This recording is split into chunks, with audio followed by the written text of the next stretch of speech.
Slavete go Gospoda, zašto je dobar. Алилуја. Кога неправославен човек за прв пат ќе влезе во православна црква, она што најпрвин ќе го забележи се светите икони и фрески кои представуваат специфично обележје на православното христијанство. За неправославните христијани, православното почитување на иконите честопати предизвикува конфузија, вообичаено поврзана со втората Божја заповед на Декалогот: не прави идол, ниту некаква слика. Без детална анализа, веднаш да забележиме дека со споменатава заповед не се забранува секој изобразување. Самиот Бог, кој ја дал оваа заповед, подоцна на Мојсија ќе му заповеда да направи изображение на херувими над ковчегот на заветот, а подоцна такви ќе има и во Ерусалимскиот храм. Доколку се забранува секоја изобразување, секоја представа, во таков случај денес секоја фотографија и слика би биле представување на втората Божја заповед. Втората заповед на Декалогот пред се зборува за неуписливоста на невидливиот Бог и е директно упатена против идолопоклонството, против паганската пракса на соседните народи на старозаветниот Израел. Она пак што не било возможно во Стариот Завет, преку воплотувањето на Бога во Христа, станало апсолутно возможно.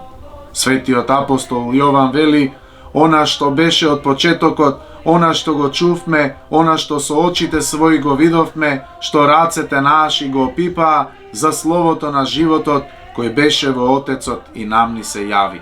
Христос, воплотеното Слово, според зборовите на апостолот Павле, е слика, образ и икона на невидливиот Бог. Според тоа, образот, иконата Христова во православната црква го представува догматот за Богово воплотувањето изразен во слика. Факт кој што не само што го направило Бога видлив, туку и луѓето ги сторило боговици. Црковната ликовна уметност се појавува со почетокот на христијанството. Од една апстрактна символика, иконографијата во 4 век преминува во конкретно изобразување на настани лица од црковната историја. Подоцна во следните векови, монофизитската ерес со својата тенденција да ја умалува човечката природа во Христа, како и појавата на исламот во 7 век со своето непријателство кон секаков вид човечки и надчовечки изобразувања, ќе го актуализираат прашањето за употребата на иконата. Во 8 век во Византија ќе се појави иконоборечката ерес, која ќе ја вознемирува црквата до почетокот на 9 век, за конечно по иконоборечкиот период да се разреши овој проблем и да се дефинира смислата и значењето на самата икона. Седмиот Вселенски собор, одржан во Никеја, близу Константинопол, во 787 година, конечно богословски ќе го разреши спорот за иконите во духот на боговоплотувањето. Одлуката на Вселенскиот собор ја објаснува разликата меѓу почитувањето на иконите, како што и дотогаш се почитувале крстот и евангелието преку целивање и физичко поклонение, кое што треба да се разликува од духовното поклонение, обожување или адорација што му приличи единствено на божеството. И тука се повторува древниот принцип во однос на иконопочитувањето, дека честа која се одава на образот преминува на прво образот, односно на личноста представена на иконата. Функцијата на иконата во животот на православната црква е комплексна. Таа може да има дидактичка, односно мисионерско-педагошка функција. За иконите честопати знаеме да кажеме дека се Библија за неписмените, особено во минатото.